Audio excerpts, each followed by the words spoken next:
The plane was one of Boeing's newest 737 jetliners, the Model 400. This jet had gone into service for British Midland Airlines just 3 months ago.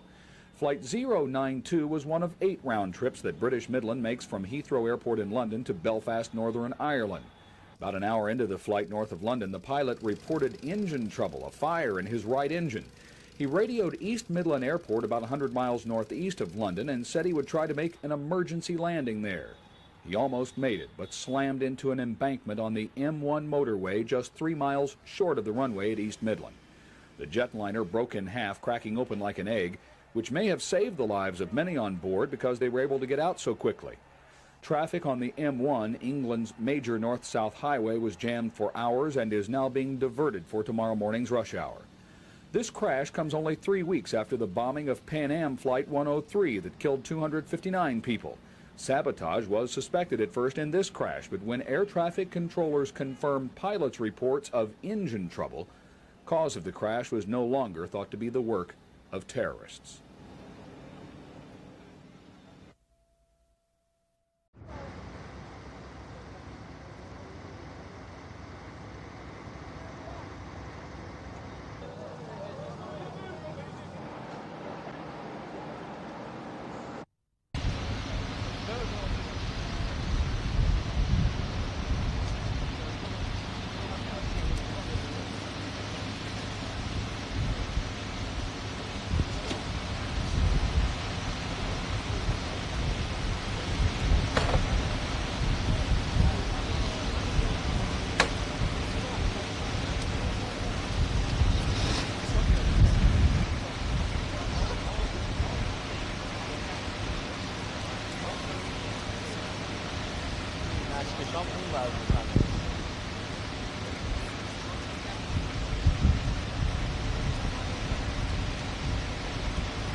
Well, they just started serving the meals out, and I think where we were just on the leading edge of the wing. And there was a crash and a bang, and there were some sparks out the left-hand side of the plane. The pilot came through and said that he'd actually lost the right-hand side engine, and he'd asked permission to divert to East Midlands.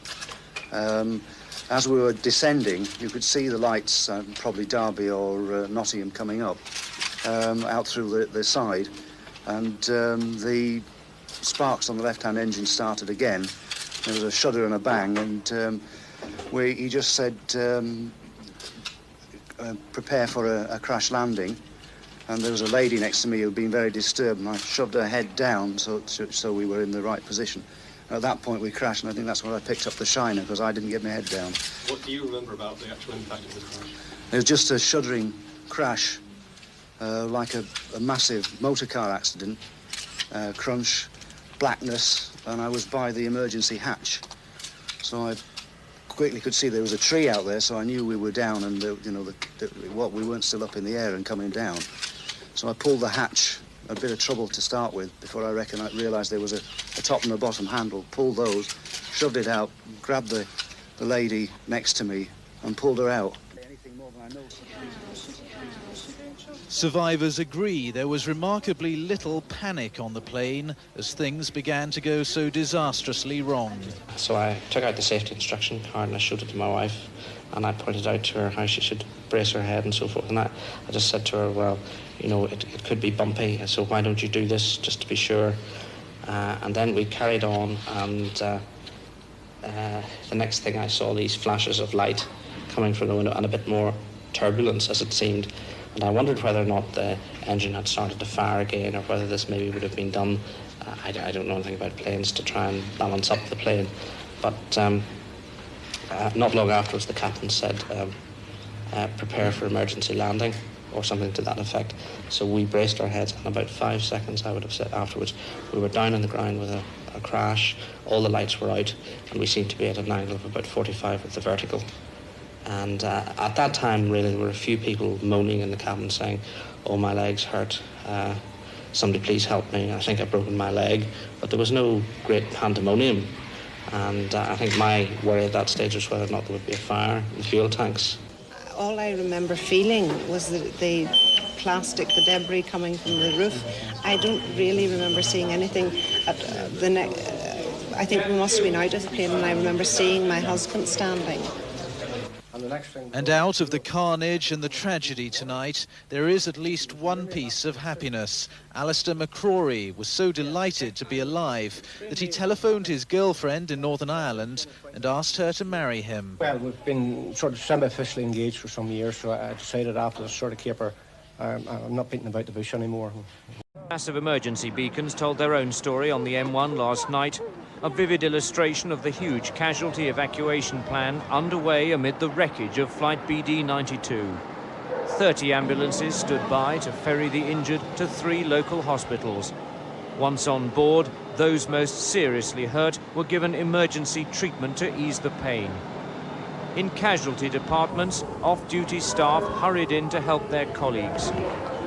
40 of the injured came here to Nottingham's Queen's Medical Centre. 4 arrived who were unconscious from head injuries.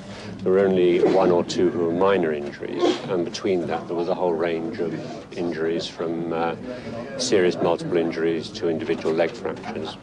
This morning, with many still critically ill, the lucky ones remembered the moment when they were told, "Prepare for a crash landing." I just remember a tremendous thud impact, and I felt sore at my hips, and then I was aware of sort of debris from the plane, whether it was maybe the cabins overhead which had opened or something like that, and being very conscious of the seatbelt, wanting to get out of it. He just said, prepare for a crash landing, and there was a lady next to me who had been very disturbed, and I shoved her head down so we were in the right position. At that point we crashed, and I think that's when I picked up the shiner, because I didn't get my head down. And as always, so many tales of bravery, from rescue workers, from fellow passengers, and from aircraft captain Kevin Hunt. Various people were shouting for help, screaming. And as I say, there was one very young man who himself was injured, but he was trying to calm everybody. And then I just saw what I thought was fire at the front of the plane. Captain Hunt was still seriously ill this morning as a group of relatives arrived from Belfast. They'll visit the scene before being reunited with the injured this afternoon. Robert Hall, ITN, Nottingham. The lights of the airport runway stretch out towards the motorway. Captain Hunt was only yards from the safety of the tarmac. 10 seconds more and he'd have made it home. Even though, according to the evidence tonight, both engines of his new plane had failed. I think all we can say at the moment is that the evidence looks certainly consistent with the right engine having failed before the impact and the left engine being on fire at some stage. Belfast's Aldergrove Airport was getting back to normal today after hours of anxiety about passengers on flight BD92. Relatives of those travellers were booked on a special British Midlands flight to Castle Donington to be with their loved ones. They flew towards the Irish Sea after a sleepless night. In the airport, passengers caught up on the events of yesterday. The Sunday night flight was popular with soldiers, businessmen and weekend trippers. 𝗕𝗿𝗄𝗵, the industry minister here, waited for news of 3 senior civil servants injured in the crash. Relatives had waited throughout the night in a VIP lounge. There was an information hotline and counselling from clergymen. The atmosphere in the room, I would say, is one of calm. There's no drama, there's no hysteria. People are quietly in their own family groups, they're meeting one another. The various clergymen who are there and the people like the Samaritans are moving quietly around, just chatting to people and talking with them. And I would say there is quite a calm. It wasn't all bad news. This woman had changed her flight and was happily reunited with her father. So delighted to see Winona walk down the walkway and meet us here. And I gave her the biggest hug I ever gave her in my life. I'm so delighted to see her. This priest told another family their son was alive but injured. Sort of hope against hope, and you feel that you're going to get good news, but you could get bad news. And we were told initially that there were 5 casualties, and then we were told that there was 9 casualties, 9 fatalities, and then we were told eventually that, and then when I was told there was 30, which apparently came through from the telephone when we rang home, the television had announced it. You know, well, it's 1 in 3 chances, you know. A semblance of normality here, though the tragedy is deeply felt. As one passenger put it, we've lost many of our own. Simon Cole, ITN, in Belfast. Began relatives who weren't reunited with their loved ones arrived back in Belfast tonight, disorientated and distraught. British Midland made special arrangements for 15 bereaved people who said they wanted to return immediately. 70 relatives of victims were flown out this morning. 3/4 of them are staying in the East Midlands overnight. The ordeal started here last night with the announcement flight BD92 indefinite delay. For a troubled province which has to live with tragedy, the long night and the day to follow wasn't enough to absorb the grief. For some, though, relief. This woman was meant to be on the flight, but missed it. And I gave her the biggest hug I ever gave her in my life. I'm so delighted to see her. A Northern Ireland minister praised airport staff for their comfort of relatives. I think the true nature of Northern Ireland comes out on an occasion like this, and one sees the real warmth of the Northern Ireland people. And amongst the anguish of today, a 12-year-old schoolboy was to return home from a French skiing holiday to be told his mother and 2 brothers were killed in the crash. British Midland immediately flew him to Castle Donington. This evening, flight BD92 resumed service. This time, a regular DC-9 plane. Tonight, instead of despair at the airport terminal, there's deep grief. Andrew Simmons, News at 10, Aldergrove Airport, Belfast. Touching down at Belfast this evening, more relatives of the victims coming back home and returning to a province which has lost more people in the accidental disaster of Kegworth than any one terrorist incident in 2 decades of the Troubles, 28 dead. The first of the walking wounded hobbled his way into the airport tonight. Earlier in the day, harrowing stories from the young bereaved unfolded. Amongst them, 17-year-old Michael Hines from County Tyrone, who lost his mother and brother. We flew over yesterday morning. We didn't know any news. We'd been waiting here all Sunday night, and we heard the news yesterday afternoon in the hotel that we were accommodated in. And have the authorities been looking after you? Oh yeah, it couldn't be better. The British Midland staff, police, hotel staff, everybody, just, you know, they couldn't do enough for us, really. They were really fantastic. You know, really great, really sympathetic, everything, you know. At a school in Belfast, another account of tragedy. 13-year-old Kevin Johnston should have returned here after a French skiing holiday with fellow pupils. Instead, he was in Castle Donington, where his mother and 2 brothers, aged 10 and 9, had died. A teacher had to break the news to him. Well, he was devastated. He really couldn't say anything, couldn't speak, and he was in tears.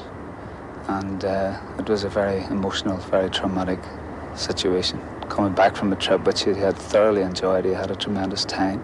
All the children had a great time skiing. It was his first ski trip, and he really had been full of it and was talking about wanting to go back next year, and I suppose he had presents for his family, so. If the investigation showed that something has to be corrected on the engine, it will be corrected, and as fast as physically feasible. It's understood that investigators, helped by police, have recovered the black box flight recorders.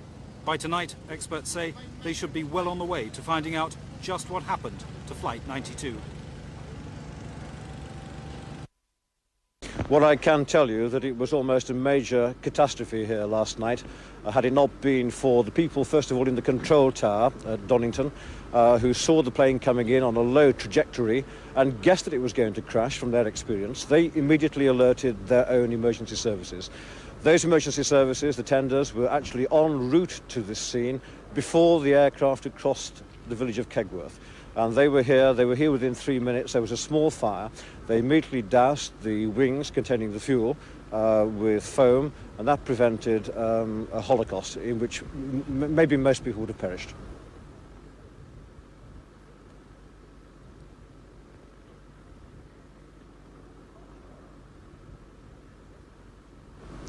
There had been no warning, no cars had been stopped. It was just a quiet period.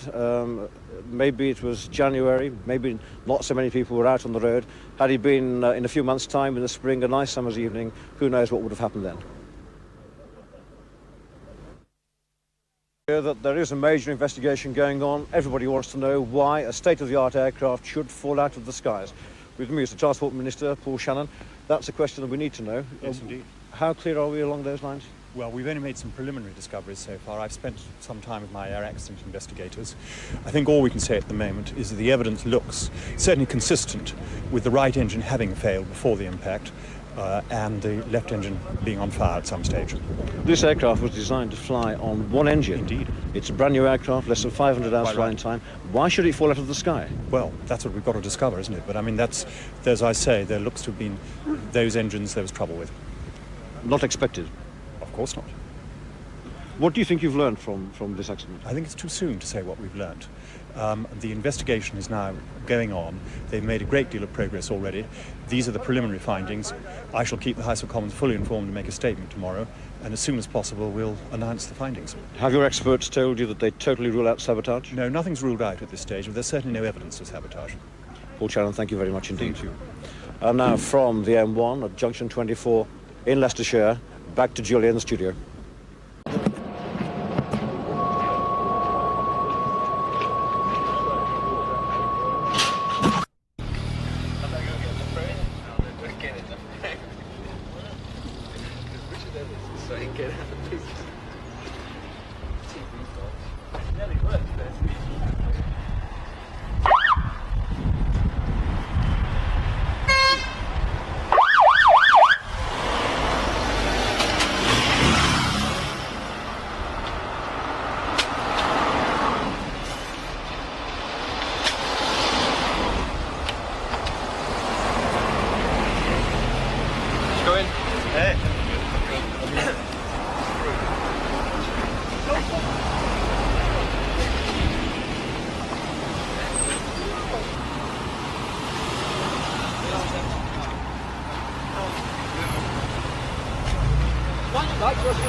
Can you get back out to the centre, please?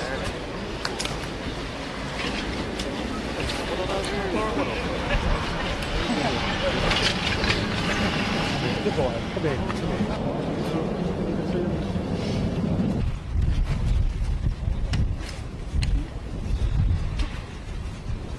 No fault.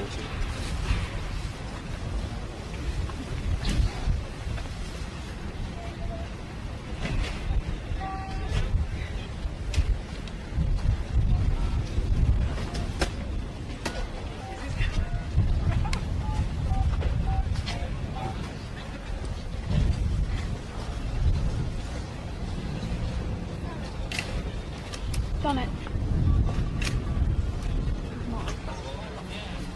You can move along if you want. You might get a better angle if you go a bit further along. Maybe.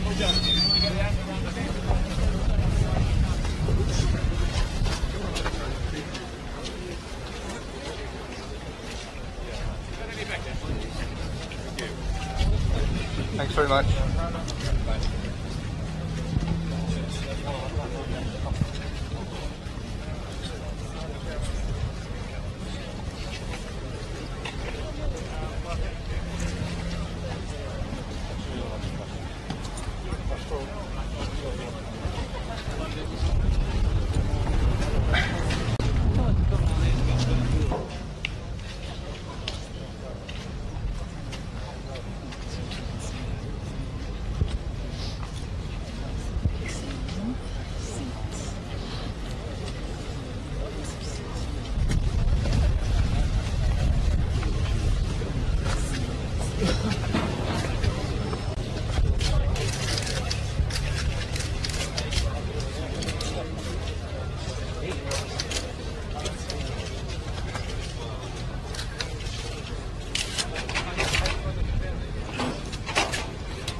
Yeah, I'm clear. Cool.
IGM Prime Minister.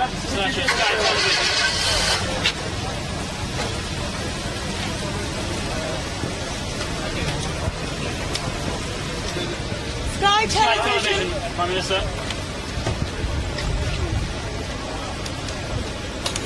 Thank you, Prime Minister. Thank you very much.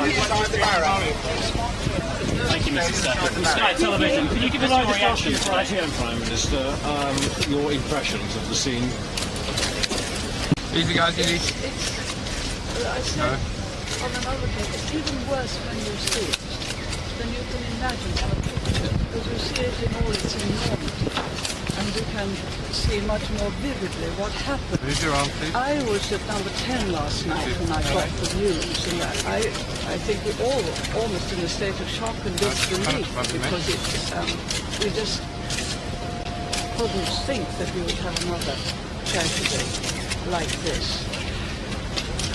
The thing that strikes one is that everything was on emergency. The firemen were able to get here extremely quickly and stop the fuel from going on fire. And they stayed until every single person was out of that aircraft. Because had they had to worry about, had any of the emergency service, the doctors or nurses or ambulance men, or the passengers themselves had to worry about fire, as well as the other agonies they were suffering. It was a remarkable operation. It was a remarkable operation. All of them realized the value of the training they had. We thank the emergency services always because we know how good they are. But they're a different group each time, and each time their personal courage, their teamwork, and their training shows. And I think no one feels, we all feel, that because of them, a lot of lives were saved that would not otherwise have been saved. It could have been so catastrophic. It could have been so catastrophic, so they kept the fire down. Now they're still here, because when they start to move those things, they'll still have to be here. That's certainly isn't it? Do you have a message for them? Extremely well. And really, it's Tom and Paul and I, really the three here, to say thank you, which is what everyone wants to say. Do you have a message for the victims? The relatives who are waiting, I have not yet seen. I'm going to the hospital first. The agony that they're going through, because it is so difficult to know who has been injured and who has lost their lives. And I know I had to wait with them after the Manchester crash. Now we'll go and see them. They want to go to the hospital first. It is a message of thanks to the emergency services. I've spoken to the three inspectors who are here, among others, who are also up in Lockerbie.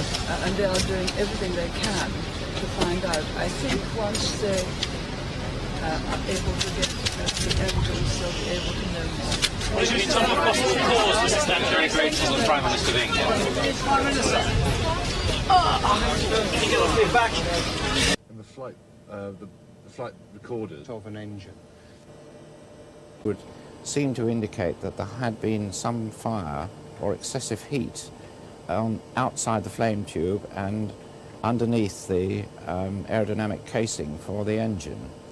All I know is that he reported a fire in the starboard engine fairly soon after takeoff, and we presume that that was satisfactorily dealt with. But your own investigator has said that there is no sign of a fire in the right-hand engine. Well, I'm certainly not going to contradict him.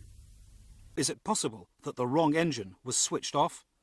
It seems to me highly improbable because you have both pilots and you are trained very carefully to monitor each other's actions. It's a drill that's repeated time and time again in simulators, and you have this great big red light there, so you're hardly likely to shut down the wrong one. After you've raised that fire switch, you turn it either to left or right, it doesn't matter which, and that will fire the fire bottles of that engine. If the fire light doesn't go out after 30 seconds, then you turn the handle the other way to fire the second fire bottle into the engine. That light remains on whilst the engine's still on fire. As soon as it goes out, you know the fire has gone out. So is there any explanation for the apparent finding that there was no evidence of a fire in that starboard engine that he turned off? It's very possible to have an indication. You have a very sensitive firewire detector systems within the engine, and they will detect a fire before it becomes serious enough to cause serious damage. It's an early warning system that something is going wrong. Is it possible that the early warning system went wrong? It is possible. It has been known for them in the past. There have very occasionally been false fire warnings on aircraft. Boeing insists they still have a lot of faith in the aircraft. Very good. In terms of the 737, it's very good. This is the latest model, and to date, it's been excellent. Although the vast majority of parts named in the lawsuit are for military aircraft, the court documents also allege that some parts for commercial airliners are also involved. Among those listed, what's described as a timer for the CFM56 engine. That's the type used in the 737-400. Today, General Electric, speaking from their headquarters in Cincinnati, would have no comment on the allegations, but they did point out that engines of that type have logged over 10 million hours in the air without serious incident. This is the CFM56 engine that powered the Boeing 737 under production at the General Electric factory in Cincinnati, Ohio. The company are repeating their claim that it's one of the most reliable aircraft power units there is, and they won't comment on the crash until they've seen a full report by investigators. Production is continuing. These canisters, apparently containing CFM56 engines, were ready for shipment today. But legal action by one of their employees has cast a cloud over GE and threatens deep embarrassment. In this 10-page writ, Anthony DiVincenzo, who's had 30 years with GE, claims the company falsified test results on engine components, mostly for the US military. But the writ cites one part for the CFM56, and Mr. DiVincenzo's lawyer says that part was on the British Midland jet that crashed. We don't know if the parts were defective. We just know that they were not properly tested. There is a serious concern, both for the flying public and for the military, that perhaps we have problems with many parts on jet engines. And it's Mr. DiVincenzo's hope that his lawsuit will get to the bottom of this matter, and if there are problems, they'll be corrected, and hopefully there'll be no more tragedies like what happened in Great Britain. The controversy centers around a valve the manufacturers say regulates airflow to the engine, enhancing performance but not critical to it. GE insists they have documentation which proves that the part in question was properly tested. But a company spokesman who declined to appear on camera or to produce the relevant paperwork said that even if the part was defective, it could not have caused the Boeing 737 to crash. Tim Hewitt, News at 10, Cincinnati. If you had rear-inflating seats, the human body can absorb an enormous deceleration So it would then seem prudent to make stronger seats. This would mean stronger attachment points and stronger seat rails, and all this, of course, would be a weight penalty to the aircraft and to the airline that was operating it.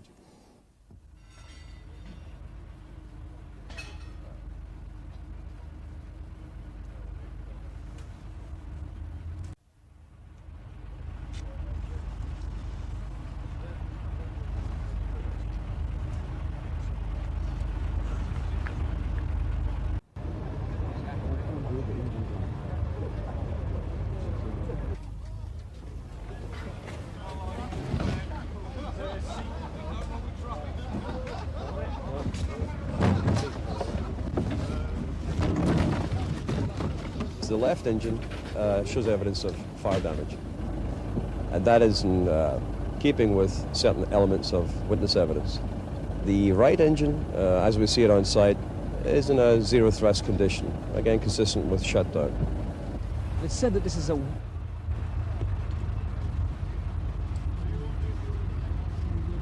We've seen this department making contradictory and confusing statements has fueled the speculation that the captain was to blame in this before his case has been heard.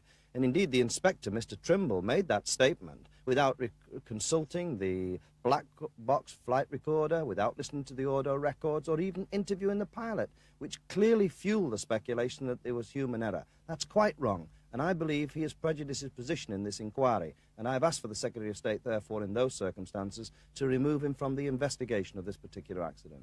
So it was inside the engine?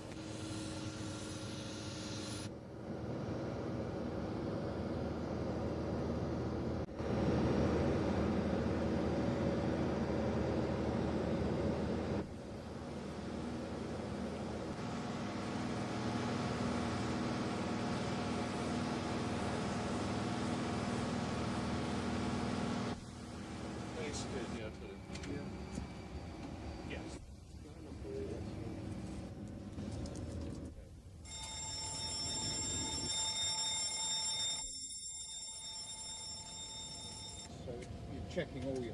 We have, on these modern aeroplanes, the ability to take the data from the engines and the aircraft generally, and we've been doing that at very regular intervals, and we have been totally satisfied with our aeroplane.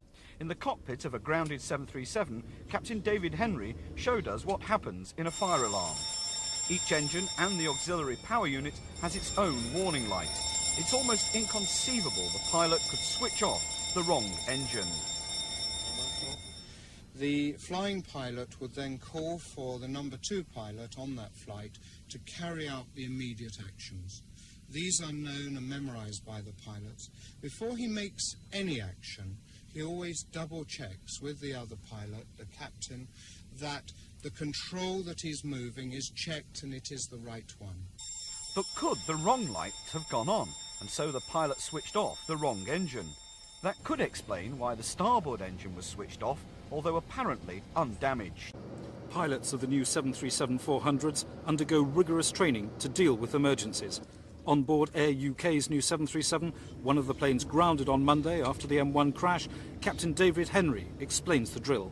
The first thing that would happen, obviously, is the warning of the fire, and I can, I think, demonstrate that to you. Yes. Obviously, the bell, the 3 warning lights for number 1 and number 2 engine, or for the auxiliary power unit at the rear. The actual drill, if that happens, is immediately confirmed by the pilots, and they make sure that both of them have identified the same problem, same engine. The flying pilot would then call for the number 2 pilot on that flight to carry out the immediate actions. These are known and memorized by the pilots. Before he makes any action, he always double checks with the other pilot, the captain, that the control that he's moving is checked and it is the right one.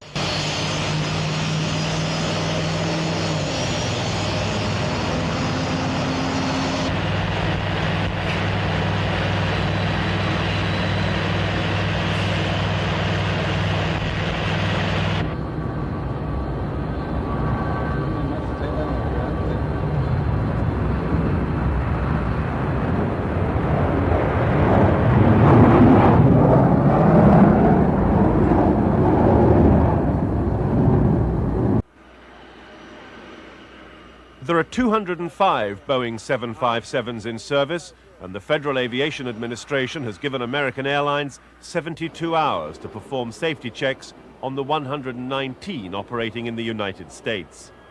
The FAA report that faulty wiring has been discovered in 2 jets, an error which would result in fire extinguishers being activated in the plane's aft cargo hold, when in fact the fire was in the forward compartment. The announcement. British Airways, with a 31-strong fleet of 757s, has checked 15 and will check the rest tonight. All planes tested so far have been satisfactory. With this new alert, after Sunday's 737 crash, what questions are being asked about the safety of Boeing aircraft generally? The airlines in the industry are a little bit worried about the possibility of Boeing's quality control reducing. The airlines are being phenomenally demanding on Boeing at the moment. They're requiring it to churn out airlines from its production lines at a record rate, at a rate that no company has ever been required to achieve before. As soon as passengers disembark from this incoming Geneva flight at Luton tonight, airline maintenance engineers registered with the Civil Aviation Authority got to work. The 4 British airlines flying the suspect 757s are required by the CAA to conduct tests on all fire control systems by Monday night. The tests include the cockpit warning lights, ensuring the extinguisher controls relate to the warning indicators from the correct part of the plane. Also tests on the wiring circuits connecting the controls to the cylinders of inert gas, which would be released if fire broke out. The faults discovered by the US authorities were on the wiring circuits for the cargo hold extinguishers. Boeing insists that last year's complaints from British Airways and others have all been dealt with and have no bearing on last Sunday's crash. They say that their 97,000 workers here, who are among the best in the business, have a very personal stake in the safety and quality of the aircraft they build. We're very proud of the aircraft we build because, you know, we might be flying on it someday, or our loved ones. And despite the problems, most experts agree that the modern jet plane is still among the safest ways to travel. Ken Rees, ITN, Seattle.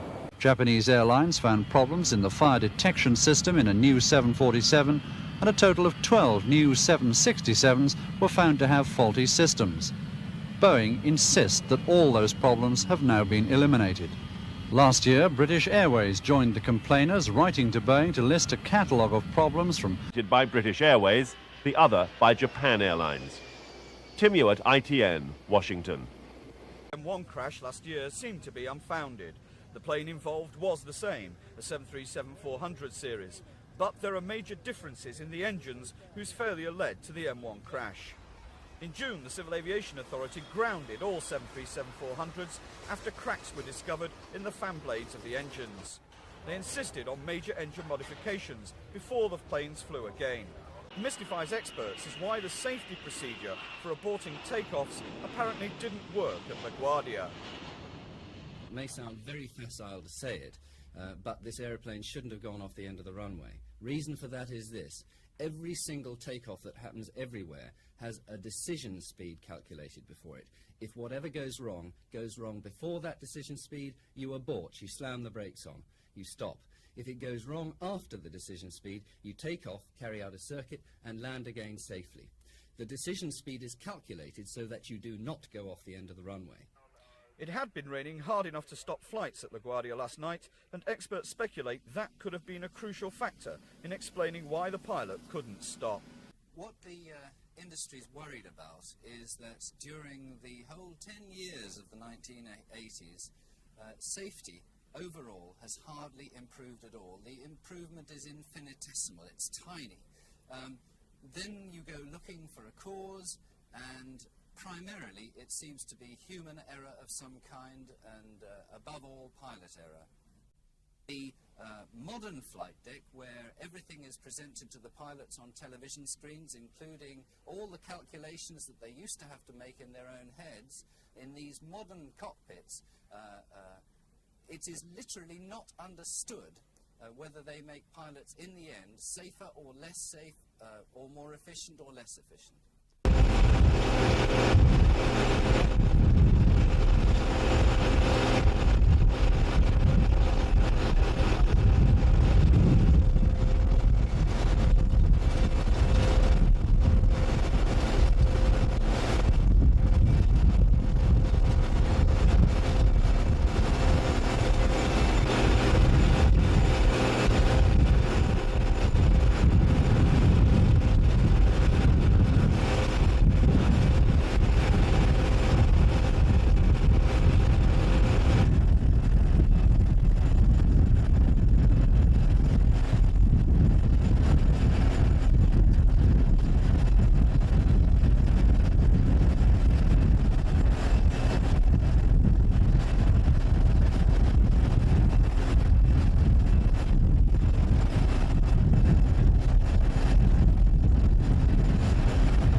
Halfway down.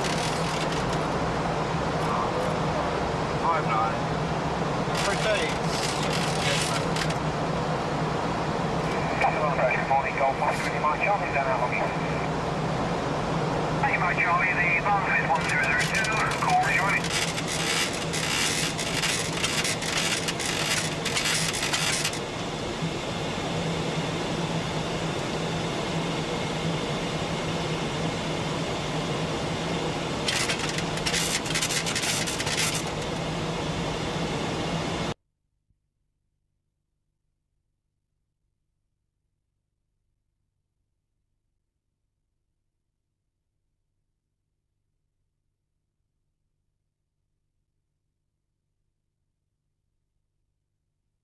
Dublin ground for Midland 1, request push and start, over.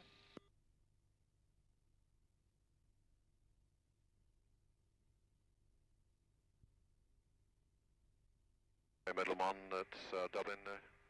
We have a slot time for departure of on the hour for Birmingham.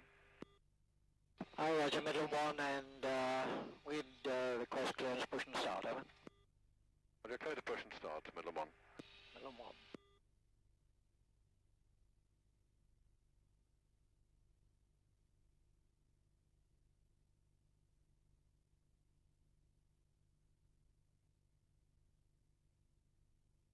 Flight deck to ground.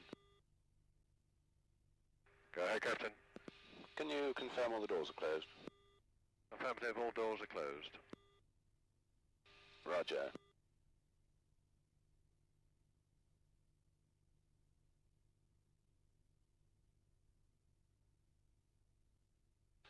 Flight deck to ground, we're clear to push and start. The brakes are off and we'll be starting 2 and 1. Okay, Captain, confirming brakes off and pushing back.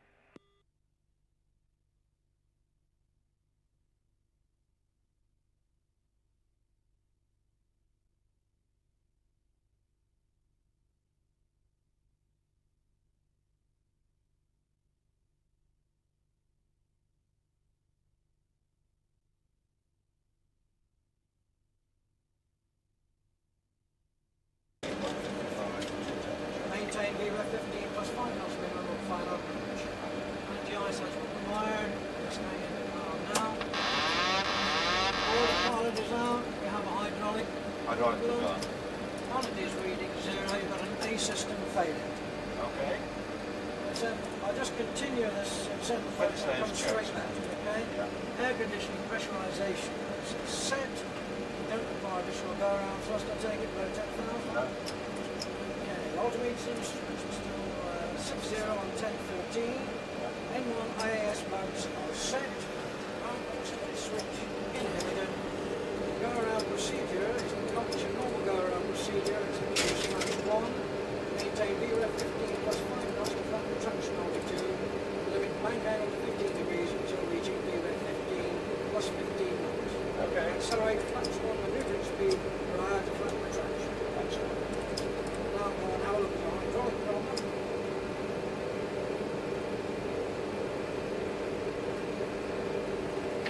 Loss of System A, confirmed. It's System A failed. System A flight control switch to standby rudder. System A hydraulic pumps are going off. Ground spoilers, inboard flight spoilers, autopilot A, normal downward steering, and alternate brakes are in operative. Okay, I'll put it on A. Okay. Engine number 1 thrust reverser has standby pressure. Level gear selected the shot. Plan for manual gear extension. Sent approach checks, anti-eyes. We have got the anti-eyes on. Right. 2. Air condition pressurization is set. All meters reduced. 60 on 1013. Checks. N1 IAS modes set. And we're down to the landing checks. Which calls for the gear extension. Right. And Dublin from Midland 1, we're just coming over ahead of the climb, the NDP taking off Belfast.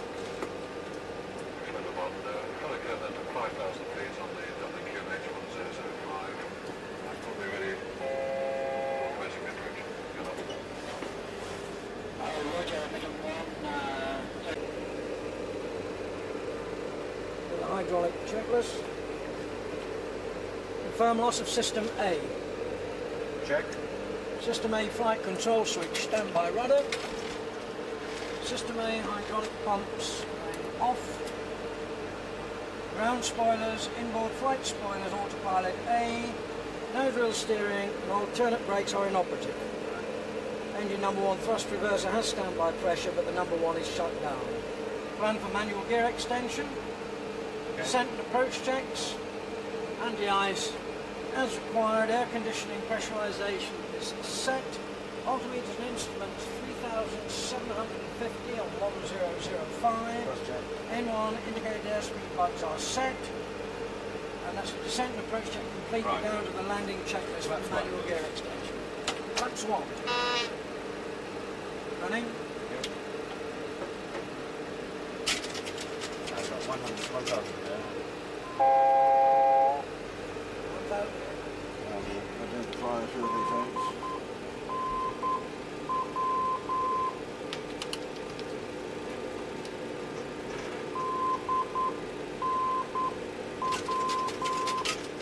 Let's check on both. Okay, flap 5. Flap 5.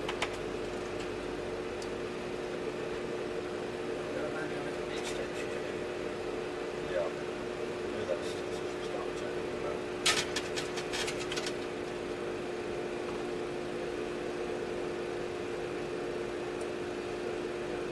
Okay, I'll take the autopilot out now.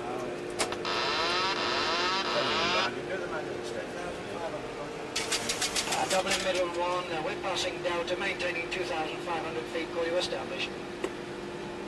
Middle 1, maintain 2,500. Got manual on both, I'm going back now to do the manual extension.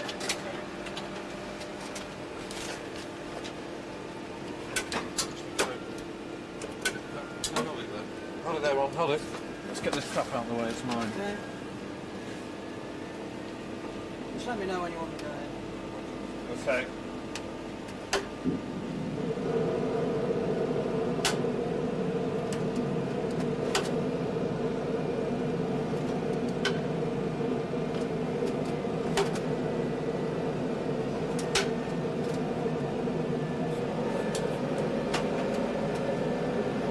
Okay, 3 green lights.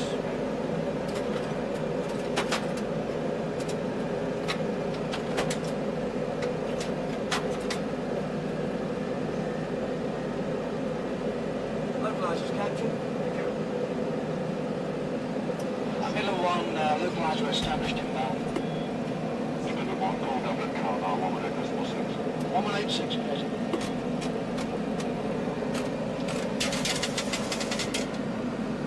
Dublin Tower, Midland 1, established localizer in Mel, maintaining 2,500.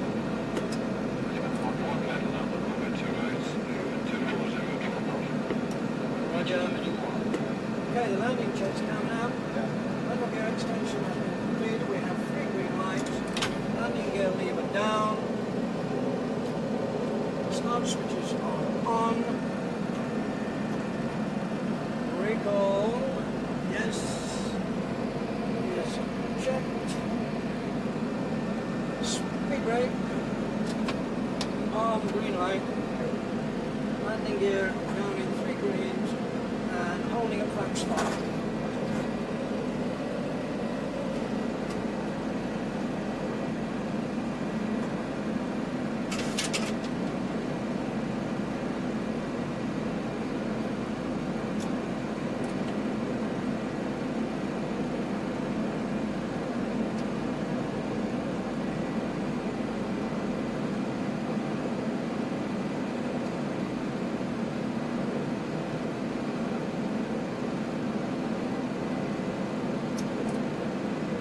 Snug was alive.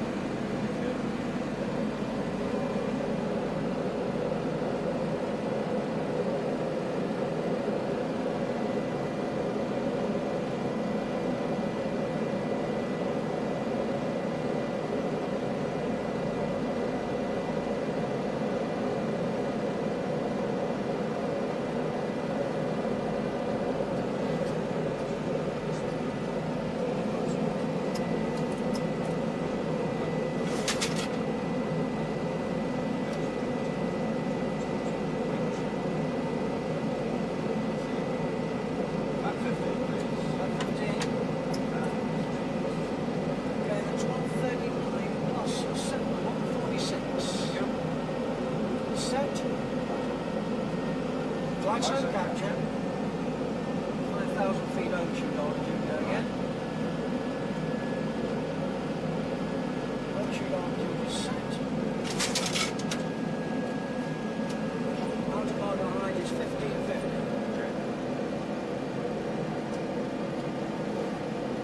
So, flaps, 15, green line.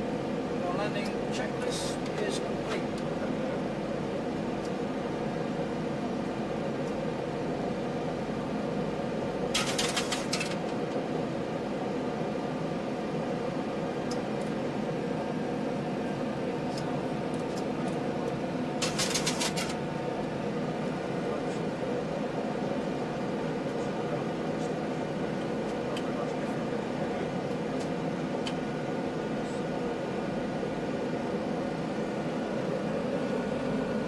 Inside of the anti-ice off right here.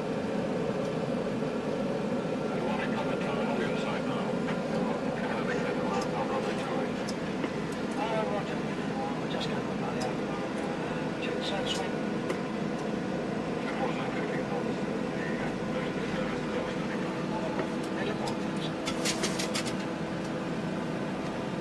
Mountain marker, height checks no further.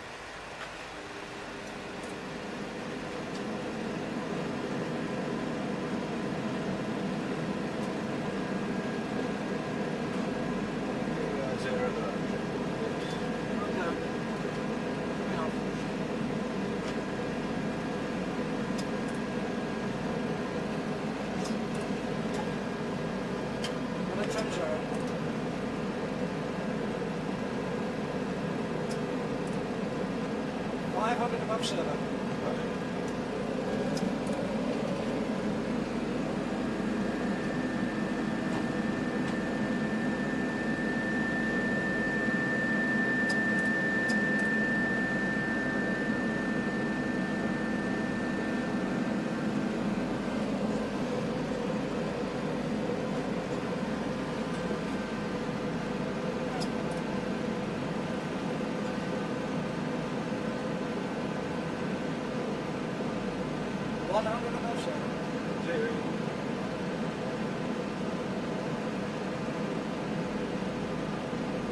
Decision? Minimums.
That's it, chaps.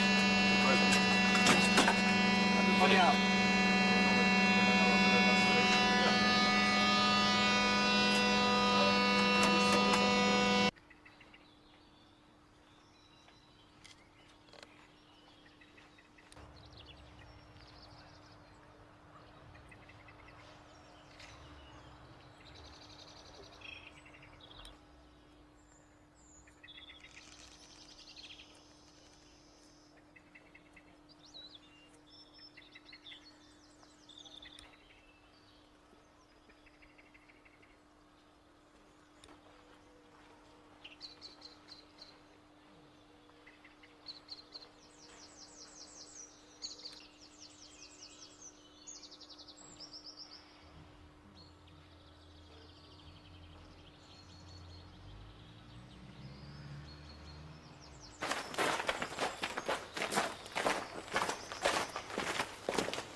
Can you get those over the hill, please? Well, I'm going, so I'll fly this back.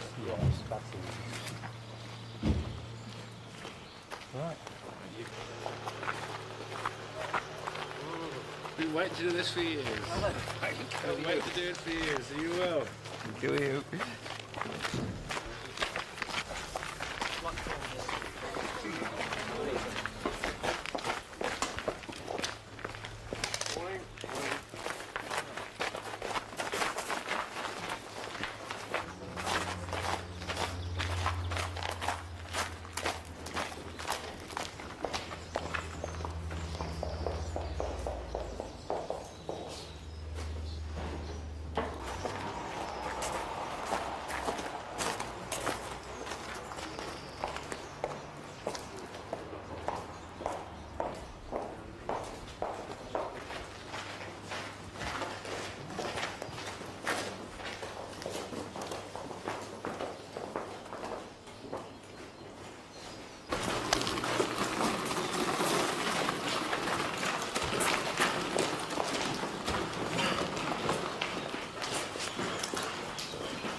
Relatives of those who died in the Kegworth disaster arrived at the inquest today to hear distressing medical evidence about the fatal injuries received in the crash.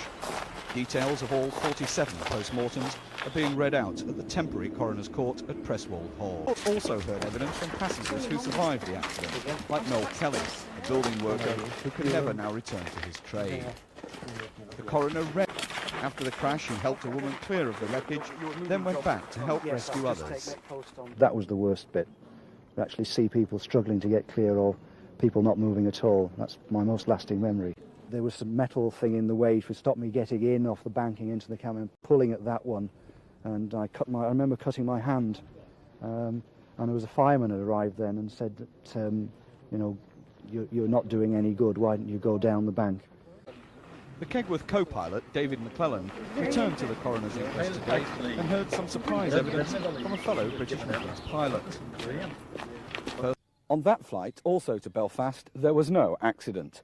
Mr. Bardin and the pilot identified the problem, throttled back the right engine and safely diverted to East Midlands Airport.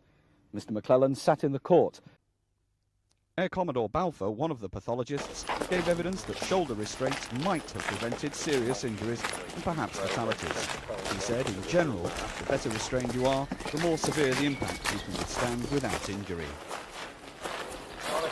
A few minutes ago, the coroner started reading statements from passengers who survived the disaster but who are too ill to travel here to the inquest today.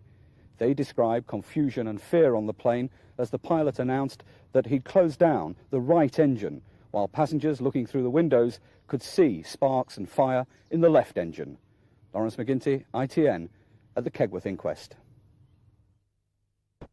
The plane hit one bank of the M1, travelling at 113 knots, clipped the top of trees bordering the motorway, and smashed into the opposite embankment at about 80 knots.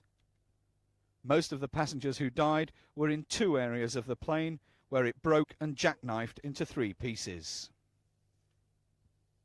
Evidence about why some passengers survived and others did not will be heard later in the inquest. And the all-important question of what led the crew to shut down the wrong engine in the first place is still to be answered. Lawrence McGuinty, News at 10 at the Kegworth inquest. Lawyers gathered for the 4th day of the inquest into the Kegworth disaster last January. As well as the crew and British Midland, Boeing, the manufacturers, and the government's Air Accident Investigation Branch are represented. The first witness from the AIIB was 𝗕𝗿𝗶𝘁𝗶𝗵. Their official report into the accident is still confidential, although interested parties, like co-pilot David McClellan, have seen the draft. The coroner, Mr. 𝗵𝗂𝗂𝗵 will have to rule what evidence they can give. After the accident, Captain Hunt told investigators as soon as the right-hand engine had been shut down, all signs of smell and smoke on the flight deck disappeared. This finally convinced him that the action he had taken was correct. Only one witness gave evidence to the inquest today, John Derek Paling from the Air Accident Investigation Branch. But it was crucial evidence that co-pilot David McClelland came to hear. He's been in court for all 4 days of the hearing so far, and today he heard Mr. Paling said the black box showed the left engine behaved abnormally for 22 seconds, but then stabilised again at slightly reduced power. He added there was a period of 6 seconds within that abnormal period when engine parameters were temporarily stabilised. The inquest is now adjourned to hear legal arguments. Lawrence McGuinty, ITN, at the Kegworth inquest.